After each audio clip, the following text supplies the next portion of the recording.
Cordial saludo para todos. El día de hoy hablaremos acerca del modelo de aprendizaje automático para predecir el riesgo de evento adverso en analgésicos opioides, aplicando datos de secuenciación de última generación en una población de pacientes colombianos.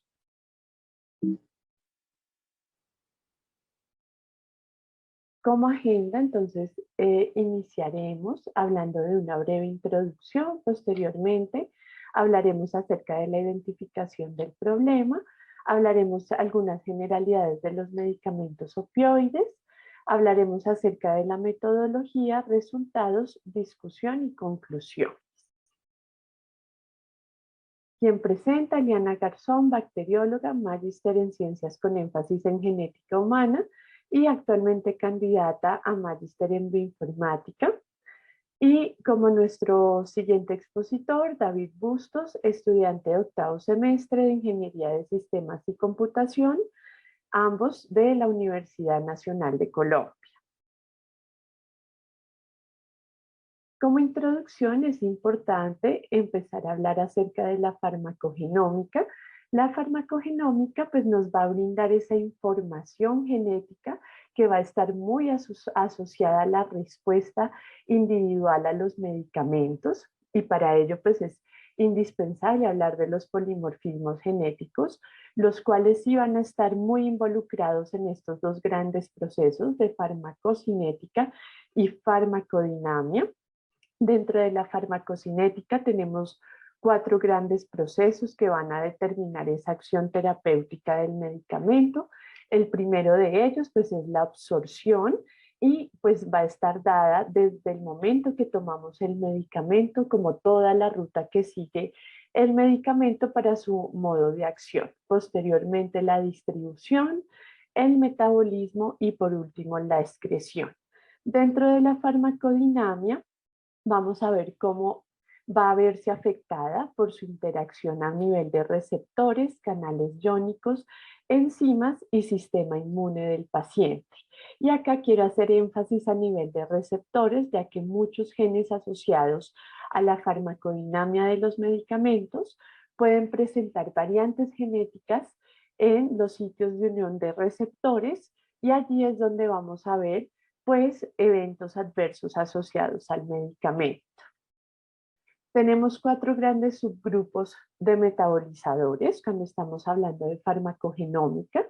El primero de ellos son los metabolizadores lentos, son aquellos pacientes en los cuales debemos hacer un ajuste en las dosis, ya que ese medicamento pues genera su acción de una manera muy lenta.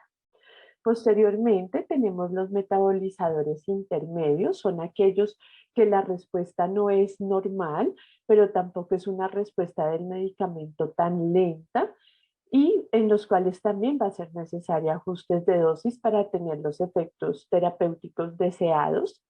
Posteriormente tenemos el grupo de metabolizadores normales, son aquellos pacientes en los cuales pues la acción terapéutica del medicamento va a ser la adecuada y por último pues tenemos los metabolizadores ultra rápidos, que son aquellos pacientes en los cuales la acción terapéutica del medicamento, como su nombre lo indica, van a ser de manera rápida y se va a requerir un ajuste de dosis para tener la acción terapéutica deseada.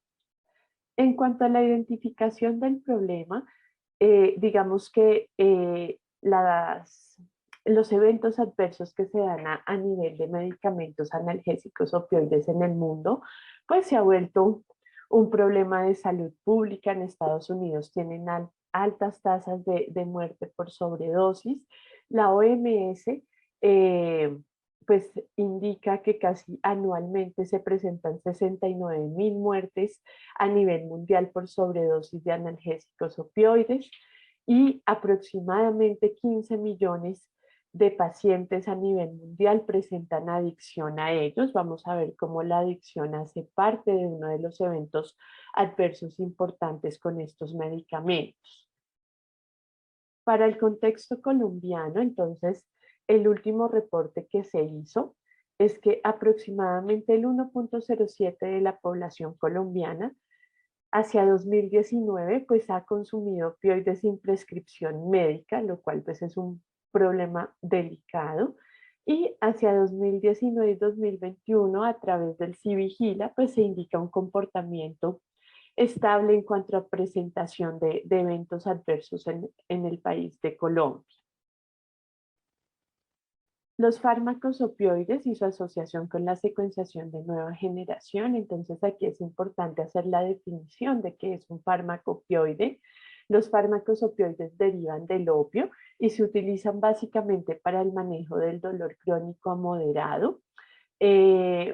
Ejercen su acción terapéutica a nivel de fijación de receptores específicos que se van a encontrar a lo largo de todo el sistema nervioso central, así como en otros tejidos. Su acción analgésica principalmente pues se da por varias estructuras situadas a nivel de la corteza cerebral hasta la médula espinal, y pues su acción farmacológica puede estar dada, como ya lo hemos venido hablando, por los genotipos particulares de los pacientes.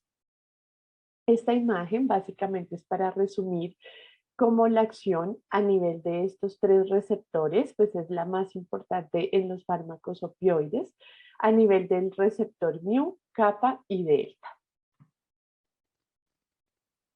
En cuanto al efecto adverso de analgésicos opioides, el más común de ellos es a nivel gastrointestinal, en el cual los pacientes pueden presentar náuseas, vómito o estreñimiento. Posteriormente, se asocian a efectos a nivel del sistema nervioso central, en lo cual puede ocasionar somnolencia, confusión, estado de tranquilidad. Si se consumen por periodos prolongados, pues podemos llegar a la adicción. A nivel del sistema respiratorio, puede generar disnea, taquicardia, y si tenemos una sobredosis del analgésico opioide, pues puede tener un desenlace fatal como uno de sus eventos adversos principales.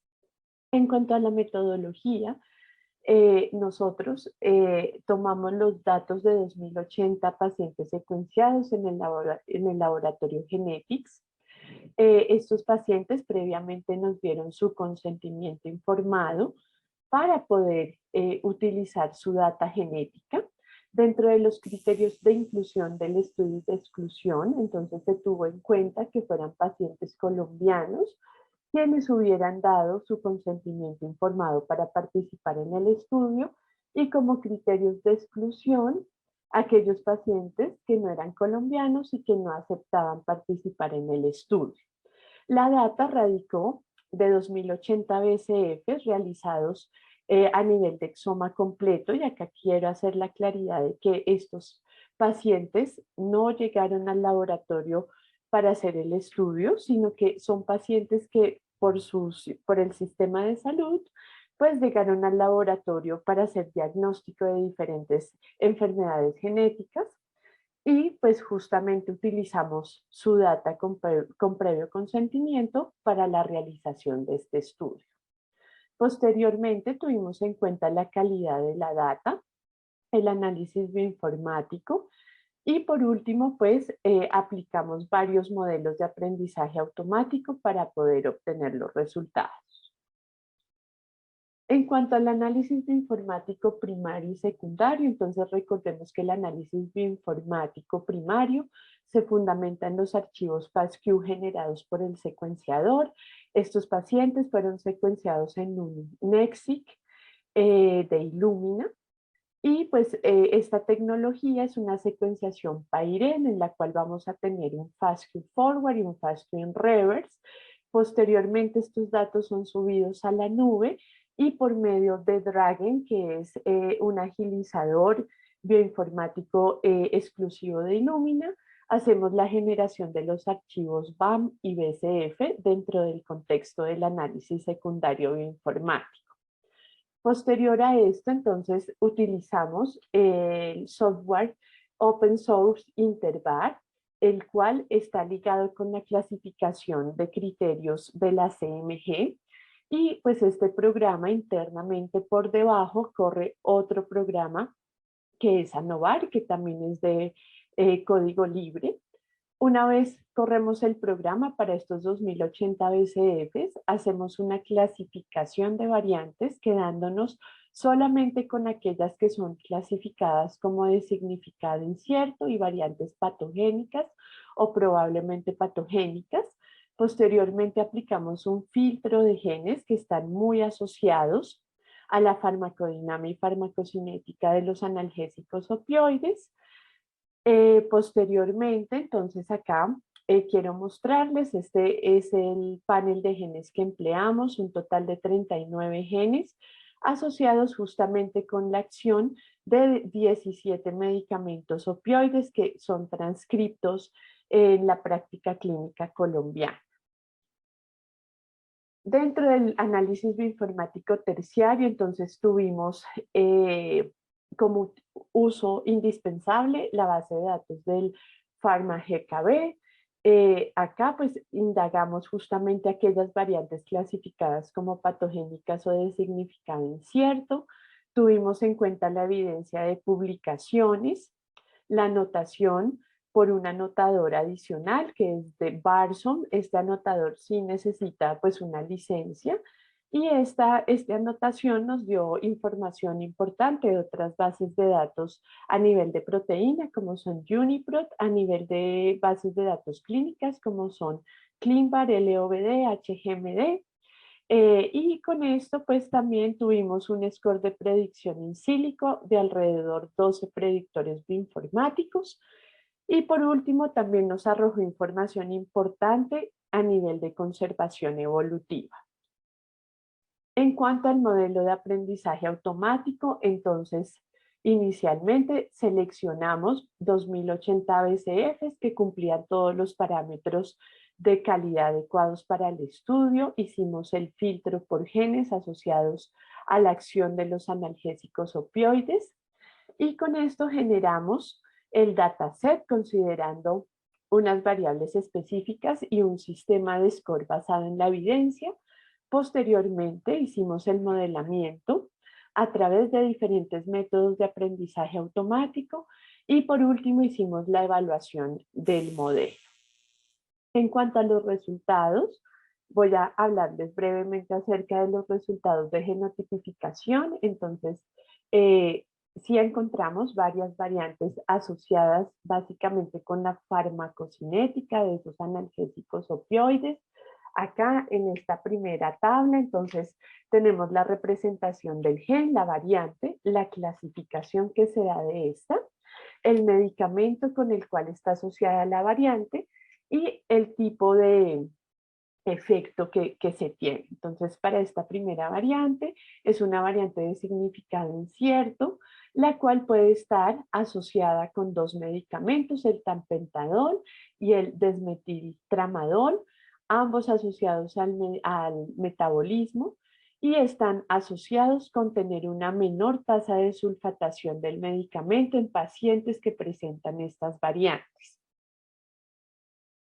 Posteriormente, entonces tenemos la representación de tres variantes, de las cuales dos de ellas pues se encontraron en mayor proporción en nuestra población colombiana, una de ellas en el gen SLC22A1, también clasificada como variante de significado incierto, asociado con el medicamento tramadol, morfina y desmetiltramadol, con los procesos de metabolismo.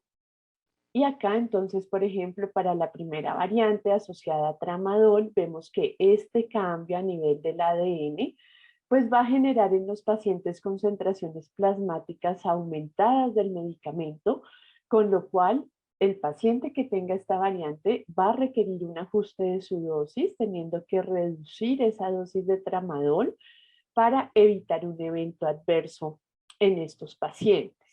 Acá, por ejemplo, vemos el CYP12-9, es una variante también asociada con la metadona a nivel de metabolismo y está asociado con el aclaramiento reducido del medicamento. A continuación, hablaremos acerca de los resultados de los modelos de aprendizaje. Ahora veremos los resultados obtenidos en los diferentes modelos implementados en Python mediante la herramienta de Google Colab. Estos modelos son modelos de clasificación que toman evidencias clínicas de pacientes que tienen mutaciones genéticas y que tuvieron alguna reacción adversa tras consumir algún medicamento opioide. Estas evidencias clínicas dan como variables de entrada de nuestro modelo las diferentes variables.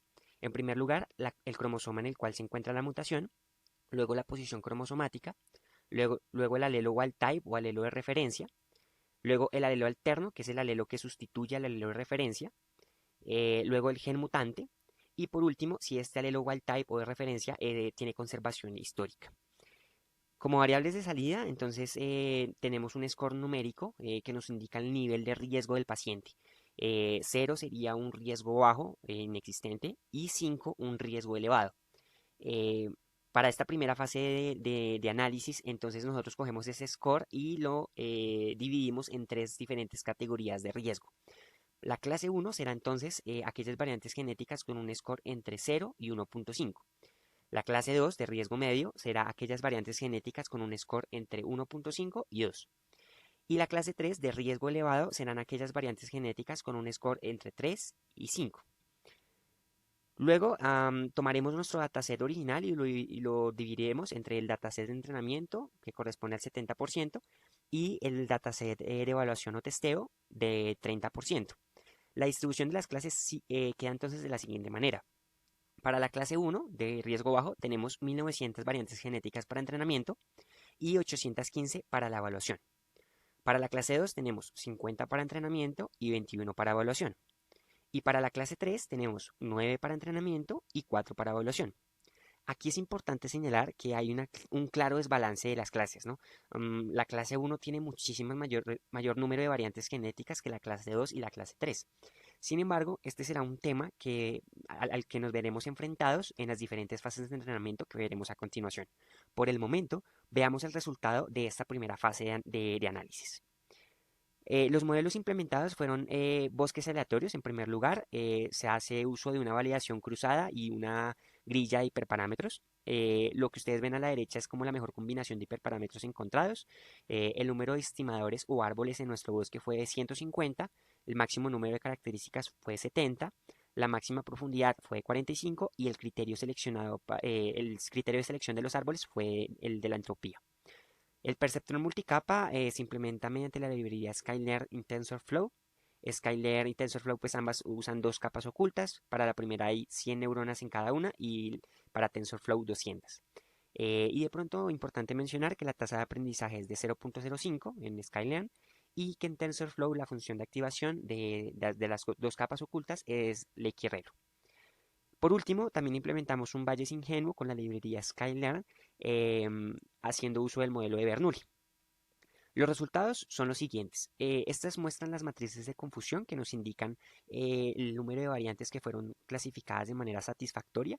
Estos números se encuentran en la diagonal principal de las matrices y los valores restantes son el número de variantes para cada una de las categorías que fue clasificado de manera errónea en las dos categorías restantes, ¿no? Podemos ver entonces que los resultados obtenidos en cada uno de los tres modelos es muy similar, pero vemos que hay una clara clasificación pues errónea de la categoría 2 y la 3. La categoría 1 se clasifica de manera satisfactoria, pero pues vemos que los resultados mm, pues como que se esperan, ¿no? De alguna manera porque hay un desbalance completo de las clases. La clase 1 abarca casi que el completo del dataset que tenemos. Entonces es como predecible un poco esto de que la clasificación 1 pues se lleve casi que la mayoría de los casos, ¿no? El modelo no es capaz de identificar cuándo una evidencia pertenece a la categoría 2 o a la categoría 3. Y sobre esto, ¿qué es lo que se hace? Pasamos a una segunda fase de análisis en la que se hace un enriquecimiento de los datos. Y este enriquecimiento de los datos se hace sobre la clase 3, ¿no? Nosotros vemos que en la primera fase teníamos únicamente 13 variantes, pues ahora le sumamos a esos 196.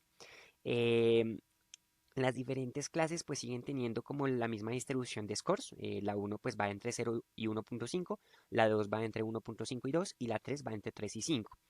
Em, y pues la distribución de los datos va de la siguiente manera. La clase 1 y la clase 2 pues sigue manteniendo como el mismo número de variantes, pero la clase 3 sí vemos un cambio significativo, 136 para entrenamiento y 73 para la evaluación. Los resultados obtenidos son los siguientes. Vemos que la clase 1 se sigue clasificando de manera satisfactoria. La clase 2 evidentemente no es capaz de identificarla. Y la clase 3, si bien sigue clasificándose o sigue habiendo un número significativo de variantes que se están clasificando en la clase 1, pues ya empezamos a ver que hay un número de variantes que se clasifica de manera satisfactoria en la clase que corresponde, en la clase 3. Sobre esto, ¿qué hacemos? Pasamos a la fase 3 y 4. La fase 3 y 4 pretenden eliminar algunos datos del dataset que pertenecen a la categoría 1 y evaluar qué tanta confusión están generando en los modelos, ¿sí? En esta primera fase, en esta primera, digamos, fase que comprende esta idea, lo que hacemos es eliminar aquellas variantes genéticas que tienen un score igual a 0.5, ¿sí? Las demás categorías se mantienen igual. Entonces, lo que tenemos en nuestra distribución de clases es lo siguiente. Para la clase 1 podemos ver que hay una disminución de los datos, ¿sí? Se eliminan todos aquellos que tienen scores de 0.5. Y para la clase 2 y 3, pues el número de variantes es muy similar al que ya veníamos viendo en las diferentes fases. Los resultados obtenidos son los siguientes. En bosques aleatorios y en perceptrón multicapa, digamos que los resultados son similares. Voy a mencionar los de bosques aleatorios. La clase 1 se clasifica en su mayoría satisfactoriamente. La clase 2, digamos que tiene una mejora con respecto a la fase 2, pero sigue clasificándose mal. Pero vemos que la clasificación o la categoría 3 ya tiene un incremento significativo de datos que se clasifican de manera correcta. ¿Sí? Aquí vemos que 51 fueron clasificados de manera correcta y 11 siguen teniendo esa confusión de si es clase 1, ¿no? Em, y esto, entonces, estos resultados, como dije, nos dan pie a la fase 4, que la fase 4 es ya no solamente eliminar aquellos variantes genéticas con score de 0.5, sino también eliminar los que tienen score de 1. ¿Sí? Esto se hace como con la intención de ver qué tanta confusión están generando estas evidencias en los modelos, ¿no? Qué tanta confusión o qué, sí, qué tanto peso generan para que los datos que están en la categoría 2 y la categoría 3 pues terminen clasificándose de manera errónea en la categoría 1. Los resultados obtenidos entonces en estos modelos pues fue la siguiente. La distribución es esta, ¿no? Vemos una reducción en la categoría 1, la categoría 2 y la 3 pues siguen teniendo como el mismo número de variantes y los resultados son estos. Vemos que los resultados obtenidos con respecto a la fase 3 de entrenamiento no es muy significativa. O sea, si la fase 3 de entrenamiento tuvo una mejora con respecto a la 2, ya la 4 no tiene una mejora con respecto a la 3. Y esto nos indica que los datos pertenecientes a la clase 1 con un score de 1, pues no generan mucha confusión en los modelos. O sea, la conclusión hasta el momento es, oiga, las variantes que tienen un score de 0.5 están generando confusión, pero hasta ahí. ¿M? Y veremos entonces que nuestra sexta fase de análisis, que ya va a ser la última fase de análisis de nuestros modelos, pues vamos a volver a incorporar estas variantes con score A1. Por el momento pasemos a la fase 5. En la fase 5 nosotros seguimos, digamos que manteniendo eh, esta eliminación de datos, o sea, seguimos todavía aquí suprimiendo aquellas variantes genéticas con un score igual a 0.5 y 1. Pero digamos que aquí la diferencia con respecto al cuarto análisis es que hacemos una unión de las categorías 2 y 3. Esto es una técnica que se usa normalmente en problemas de clasificación cuando alguna de las categorías no se logra clasificar de manera satisfactoria. Y lo que se hace es entonces unir estas dos clases, básicamente es unir todas aquellas variantes genéticas con un score igual a 2, entre 2 y 5. Y pues los resultados obtenidos son los siguientes. Veamos qué ocurre. En bosques aleatorios y en perceptrón multicapa vuelve y pasa lo mismo. Digamos que los resultados son similares. Los resultados de bosques aleatorios son un poco mejores. Y los resultados son los siguientes. 165 datos fueron clasificados de manera satisfactoria en la clase 1. 21 fueron clasificados erróneamente en la clase 2. Y para la clase 2, 79 fueron clasificados de manera correcta en la clase 2 y erróneamente en la clase 1, 15. ¿Listo?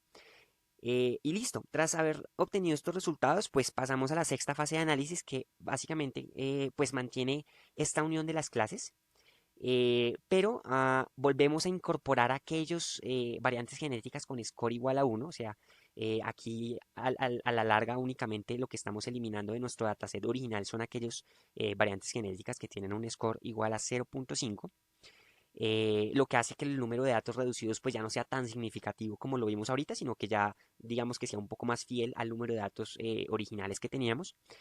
Y otra cosa que se toma aquí y que se decide cambiar es el corte entre las dos clases. Ya no es de 1.5, sino que es de 2, para intentar que las dos clases sean un poco más balanceadas, al menos a nivel de score, ¿no?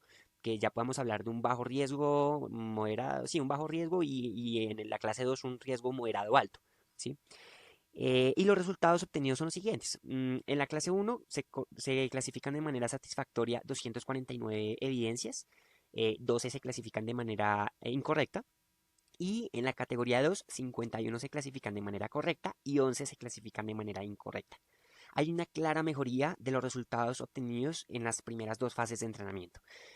Si bien estamos eliminando un número de datos correspondiente al score 0.5, digamos que esto nos da paso o nos da como pie para pensar que de pronto nos hace falta incorporar una serie de variables en nuestro dataset de entrada que le permita a los modelos diferenciar cuando una evidencia pertenece a la clase 1 o a la clase 2, ¿cierto? Y esto será para posteriores análisis. Lo que podemos ver aquí es que si quitamos esa clase, no esa clase completa, sino aquellas variantes que pertenecen a ese primer score, los modelos son capaces de generar una clasificación que si bien no es completamente satisfactoria, pues sí es significativa. Y los resultados obtenidos entonces son los siguientes. En cuanto a precisión, pues tenemos el 80%, una exhaustividad del 82%, una exactitud del 92%, que es básicamente el número de evidencias en nuestro dataset de entrenamiento que fueron clasificados de manera satisfactoria, y un F1 del 80%. Listo. Bueno, ahora les mostraremos una parte de la implementación del Random Forest para dar una mayor noción de lo que se hizo. En primer lugar, hacemos una conexión con Google Drive para poder leer nuestros datasets de entrenamiento y prueba. Este primero corresponde con el dataset original y este segundo corresponde a las evidencias que enriquecieron el dataset expuestas en las fases de análisis de las diapositivas. Luego, nosotros, pues, como dijimos, eliminamos para la última fase aquellos que tienen un score de 0.5 y eliminamos aquellas variables pues, que en realidad no hacen parte de nuestro modelo, que hicieron parte para el cálculo del score, pero que, pues, evidentemente no se consideran porque tienen una alta correlación con el resultado, ¿no? Nosotros lo que queremos es poder dar un resultado que se obtenga de esas métricas que son leídas directamente sobre el laboratorio del paciente que se quiera evaluar, ¿no? Es por eso que estas métricas realmente no se consideran. Las variables que consideramos son las que se expusieron en las diapositivas y que corresponden con el dataset que se ve a continuación. El cromosoma, la posición, el alelo de referencia, el alelo alterno, el gen y si es de conservación o no el alelo de referencia. Podemos ver que las variables categóricas son el cromosoma, el alelo de referencia, el alelo alterno y el gen. Posición y conservación son variables numéricas. Y conservación en particular es una variable binaria. Esta partecita que ustedes ven aquí corresponde pues con la etiqueta que le vamos a dar a cada una de las categorías. Podemos ver que la 2 y la 3 pues tienen la misma categoría, la misma etiqueta, entonces pues estas dos es como si se hubieran unido. Y aquí abajo, entonces, lo primero que tenemos que hacer para el preprocesamiento de nuestros datos es hacer una codificación one-hot encoding que nos permita convertir esas variables categóricas a variables dummy binarias, ¿no? Entonces, aquí lo que hacemos es identificar cuáles variables son categóricas, cuáles variables son numéricas y hacer un transformer. Ese transformer lo que hace pues es aplicar la codificación a esas variables categóricas que mencioné en la parte de arriba.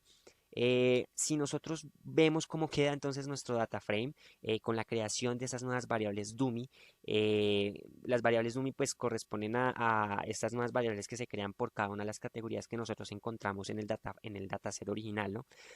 Pasamos entonces de tener nosotros 6 variables de entrada a tener, les muestro por acá, creo que el resultado es 79 variables, sí, 79 variables de entrada, ¿no? Entonces el dataset queda de la siguiente manera. Eh, Tenemos 80 columnas, considerando pues al final el score. Y pues el resultado de posición y conservación pues se sigue conservando. La siguiente fase en el preprocesamiento de los datos pues es separar los conjuntos de entrenamiento y prueba. Como mencionamos en las diapositivas, pues esta distribución es 70-30 y para este caso en particular, pues la distribución de las categorías queda de la siguiente manera. La clase 1 pues tiene 605 datos en el entrenamiento, la clase 2 147 y para el testeo la distribución es 261 y 62 para la segunda clase.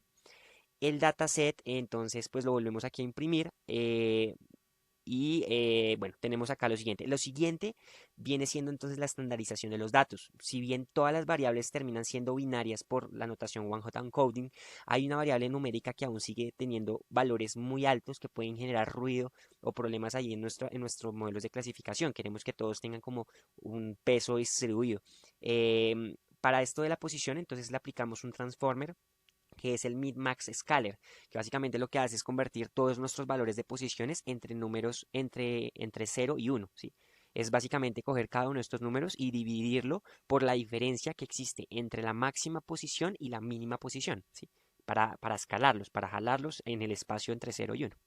Y si vemos nuestro dataset resultante, pues es lo mismo. Cada una de las variables dummy, de las variables categóricas, tras la codificación one-hot encoding, la posición pues transformada en un espacio, en un rango de 0 y 1, la conservación pues es binaria, no se le hace ninguna especie de conversión, y el score pues las dos categorías que vimos inicialmente. Aquí se hace un proceso de filtrado de características. ¿Qué hicimos? Bueno, aquí lo que hicimos fue como hacer mediante un árbol de selección, encontrar las 32 características que de pronto tengan mayor peso. Aquí se define el número 32. Y esas 32 características son las que finalmente se pasan al modelo de Sklearn. Sklearn, entonces, como dijimos, se establece una grilla de hiperparámetros.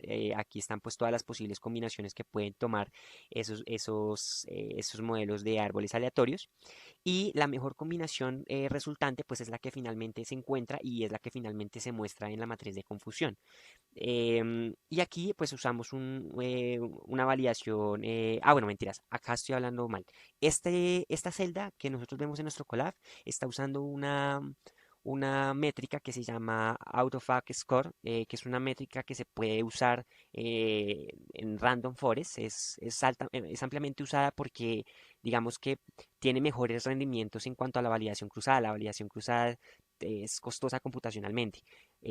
Pero nosotros al final, a pesar de que la evaluamos también mediante esta métrica, al final terminamos usando validación cruzada. Entonces la validación cruzada, esta partecita de pronto me la voy a saltar, voy a mostrar la validación cruzada. Con la validación cruzada se hace lo mismo, se establece una grilla de hiperparámetros y se establecen pues los parámetros de la validación cruzada. Se establece el número de false, que está por acá, se establece el número la métrica de evaluación, que es el accuracy. em, y ya básicamente entonces entrenamos ese modelo. Aquí lo que tenemos es como la mejor combinación de hiperparámetros que encontramos. Y luego entonces calculamos con nuestro dataset de entrenamiento que está aquí, pues la predicción de ese modelo final, ¿no?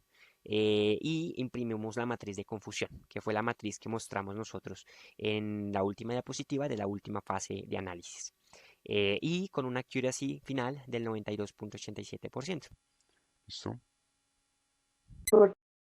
En cuanto a la discusión y conclusiones, entonces, como lo hemos visto a lo largo de la presentación, es importante hacer un enriquecimiento de la data. Esto conlleva considerar conjuntos de datos enriquecidos con variantes genéticas de riesgo.